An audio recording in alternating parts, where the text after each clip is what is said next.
And as I'm packing up my suitcase, I decided to flick on the History Channel. And lo and behold, on came a 2.5-hour documentary about the Rwandan genocide.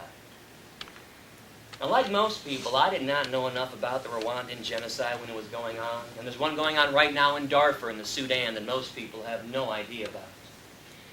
I'm watching in this documentary what was once live footage taken from helicopters of people hacking each other up with machetes. I mean, friends are killing friends, neighbors are killing neighbors from this insane government-induced hysteria that if you don't kill them first, they're going to kill you. And all of a sudden, the Hutus and the Tutsis started hacking each other up in the streets, and everyone was fair game. Babies and children being hacked up in the streets. And I know I get graphic. People tell me that all the time, but I want to make sure blinders are always off and people understand exactly what's going on. I hope you realize that when you hack up dozens, hundreds, thousands of bodies day after day with machetes, after a day or two, machetes are no longer sharp. We are talking about half hacked up bodies in the street, still convulsing, not even dead from being hacked up yet.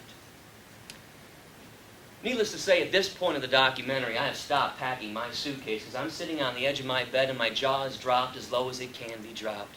Because I'll tell you what, as long as I live, no one will be ever able to explain to me the violent, vicious, disgusting behavior that humans are capable of. All of us. We are the most violent species that has ever existed, bar none. And I'm not just talking about Rwanda and Darfur. The Holocaust and slavery, apartheid, Cambodia, Armenia, Serbia, the Inquisition, the Crusades. Man, there is an endless list of atrocities that we've committed against each other for one reason. Well, there's always been a reason. One group thinks they're more special, more superior, and more important than the other group. Back to my earlier point about discrimination always being wrong. I mean, the moment somebody okays discrimination is the moment somebody okays oppression, exploitation, slavery, and murder.